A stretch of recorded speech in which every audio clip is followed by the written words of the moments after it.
fueron entregados en este reporte diario. Para eso estamos ya en contacto con la directora de la Escuela de Salud Pública de la Universidad Mayor, Lorena Meister.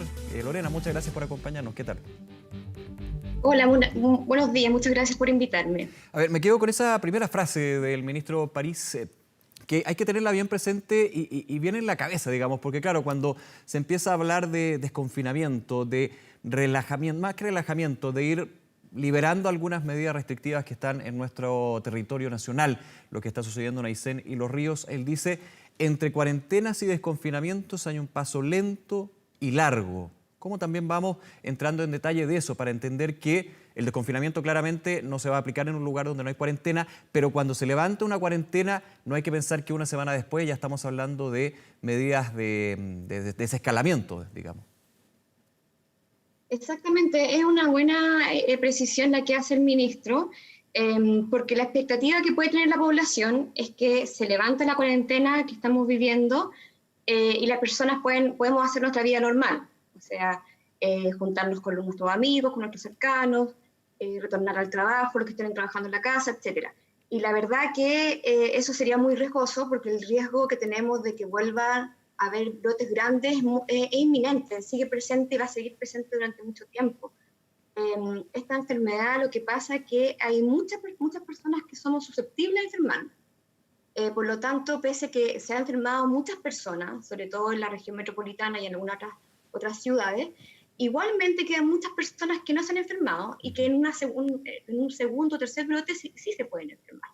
Así que el llamado que el ministro remarcó que habían distintos pasos, había una secuencia de pasos, esto iba a ser lento y gradual, es acertado. Es acertado, es prudente y sí también es sincero con la población. Quizás toda la población está esperando de manera muy ansiosa de retornar a ciertas actividades que son las habituales, pero plantearlo así es lo correcto y es prudente.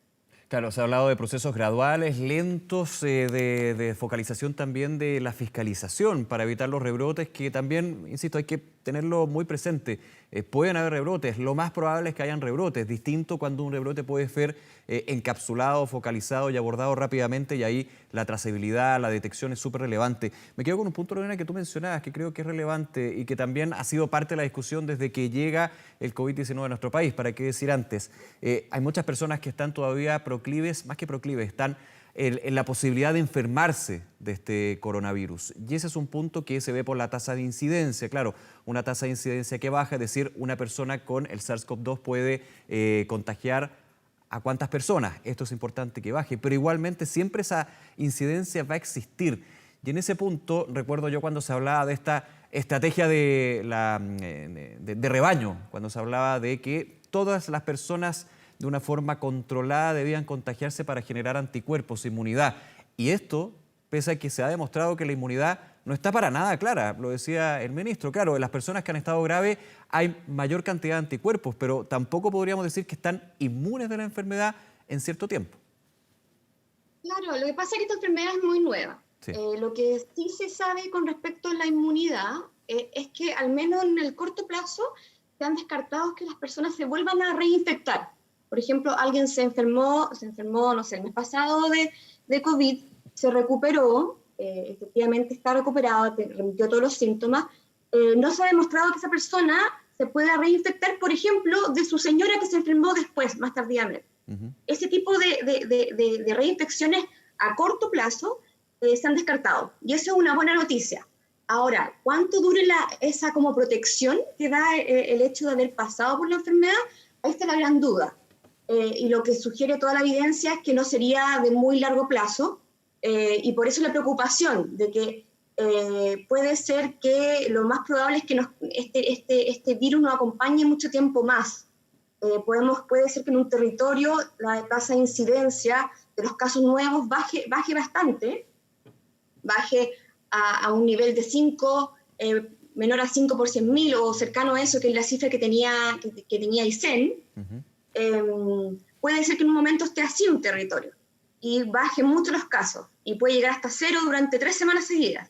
Pero en Chile y en el mundo todavía hay riesgos de que lleguen personas que efectivamente estén enfermas y vuelvan a generar un brote. Claro. Por lo tanto, la estrategia acá es de mantener aquellas acciones que son tradicionales de salud pública y que no han ayudado exitosamente a combatir enfermedades transmisibles en los siglos pasados, que tiene que ver con detectar los casos, aislarlos y que los contactos estrechos, aquellas personas que efectivamente estuvieron expuestas al contagio, tengan cuarentenas específicas de contactos que duran lo que dura el periodo de incubación de la enfermedad. Sí. ¿Ya? Y los casos se quedan aislados mientras tengan síntomas, con un mínimo de 10 a 14 días. Eso es lo que tenemos que entender y concientizar de que la población valore este tipo de estrategias que parecen ser mucho menos glamorosas, por ejemplo, que comprar ventiladores mecánicos o tener medicamentos, nos van a acompañar y nos van a ayudar. Esa estrategia y también el tema de los cordones sanitarios. Claro. Los cordones sanitarios tienen una lógica que es útil y sirve para proteger, para que no salga población enferma de una zona, un territorio que tenga muchos casos activos, que tenga mucha infección, a una zona que esté con una tasa mucho más baja. El cordón sanitario de salida es súper relevante, sí, y tiene que ser respetado por la población. Claro, ese tipo de medidas, Lorena, es súper relevante también pensando en otro elemento que complejiza aún más esto que estamos comentando cuando ya se evalúa el levantar las cuarentenas y llegar a un desconfinamiento con ciertas restricciones en ciertas fases, que es la situación de los asintomáticos. Porque claro, los sintomáticos, muestran que efectivamente tienen la enfermedad.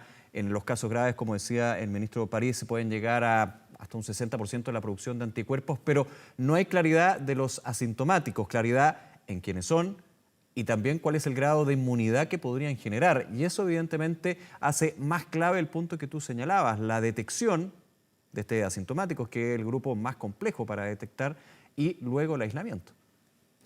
Sí, bueno, los asintomáticos son muy complejos porque como no generan síntomas, no van a consultar nunca, ¿ya? Y si bien se sabe que las personas que se enferman muy gravemente tienen más carga viral por más tiempo y pueden contagiar, tienen más capacidad de contagiar porque tienen más carga viral por más días, igualmente los asintomáticos podrían contagiar en menor medida. Aquí hay que seguir haciendo estudios porque no está todo establecido. Y en el caso de Chile, como hemos tenido hartos casos, somos uno de los países que ha tenido muchos casos y también ha diagnosticado harto porque hemos tenido hartos test, tiene que estudiar. En Chile deberíamos estudiar esto. Y lo que aquí correspondería saber si, por ejemplo, cuando las cifras de la autoridad sanitaria plantean de que se detectan alrededor de no sé, 500, 400, 300, estoy viendo las cifras de hoy día, casos que son asintomáticos, es decir, que se hicieron el PCR sin tener síntomas, sí, simplemente porque estuvieron expuestos a alguien con COVID, y salió positivo el PCR, pero no tienen síntomas. Bueno, esas personas pueden ser que en 1, 2 o 3 días más sí generen síntomas y el test los detectó en el periodo presintomático. El test detecta mejor cuando hay síntomas, pero igual tiene una capacidad de detectar antes de que hayan síntomas, ¿ya? Puede que ese es el caso, y un porcentaje de esos casos efectivamente después desarrollan síntomas.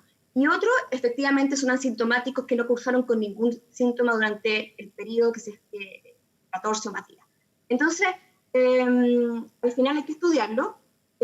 Ahora, lo que hay que hacer, eso es un punto que es un desafío para Chile, para saber cuántos somos, cuántos son los asintomáticos. Y lo otro que hay que hacer es que un hecho que me llamó la atención de lo que plantearon hoy día es que el subsecretario de Redes Asistenciales planteaba que había una capacidad de hacer test de, si no me equivoco, 24.000 test. Sí. Eso porque se han ampliado mucho cantidad de laboratorios que están haciendo los análisis y no hay quiebre de stock para los insumos que se usan para hacer la toma de muestras.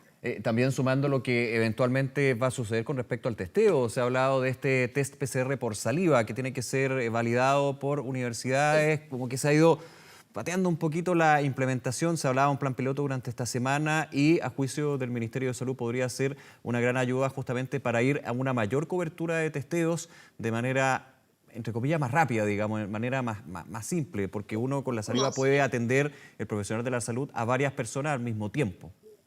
Sí, pero mira que, fíjate una cosa que plantearon hoy día, que el PCR tradicional, que es el que estaba validado y con el que se confirma el caso, sí, hay una diferencia, hay todavía capacidad ociosa.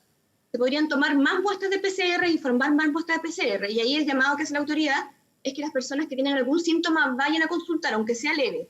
Ahora, yo creo que en ese punto las personas, las familias, han escuchado el tema del uso como racional del sistema de salud y han sido muy cautelosos en ir a los centros de salud. Por lo tanto, yo creo que para usar la capacidad ociosa de PCR que existe en el país y aumentar esa vía que ya está validada y reconocida, los equipos de salud tienen que salir a la comunidad, tienen que ir a lugares, tienen que acercarse a la comunidad para poder hacer el test y capturar a gente que puede tener síntomas muy leves. Eso es lo primero. Además, también se suman este trabajo de ir rápido, y aquí el rol del Instituto de Salud Pública es fundamental, y la instrucción de la Autoridad Sanitaria del Ministerio de Salud al Instituto de Salud Pública de validar y hacer las pruebas necesarias para incorporar test que tengan buenas características, buenas propiedades, y que estén certificados y validados por la autoridad sanitaria para su uso y que sean más rápido de tomar, como el tema de las muestras de saliva, que lo bueno de la muestra de saliva es que son autoadministrados, la misma persona entrega la saliva, pone la saliva, pues el resultado es más rápido y pueden ser y son más baratos, ¿ya? El análisis del PCR que usamos, el análisis es de 5 a 6 horas y es un tiempo bastante largo, ocupa harto recurso de tiempo. Entonces, sí, el llamado también es ampliar los test rápido, validarlos, y que la comunidad se incorpore en esta tarea. Claro. Esto incluye atención primaria de salud, incluye los lugares de trabajo donde hay gente trabajando, porque hay muchas empresas que han seguido trabajando porque son esenciales, que incorporen esto en coordinación con los organismos que gestionan la ley de accidentes y enfermedades profesionales, las mutuales, que colaboran en esta tarea, las comunidades, las autoridades locales. Entonces yo creo que hay que sacar el testeo solamente de los centros de salud y de la lógica de que tengo síntomas y voy a consultar, y acercarse a la población para buscar los casos de manera activa y sobre todo los casos más leves. Afortunadamente el porcentaje de positividad ha ido bajando, lo que es muy positivo. Íbamos a nivel nacional planteado un 15%, hay que llegar más bajo de 10, ojalá 5%. Lorena, nuevamente muchísimas gracias por esta conversación, puntos claves de lo que son el paso a paso, lento, pero seguro, como se diría en nuestro país, con respecto a esta crisis sanitaria. Muchas gracias nuevamente, que estén muy bien. Muchas gracias a ti.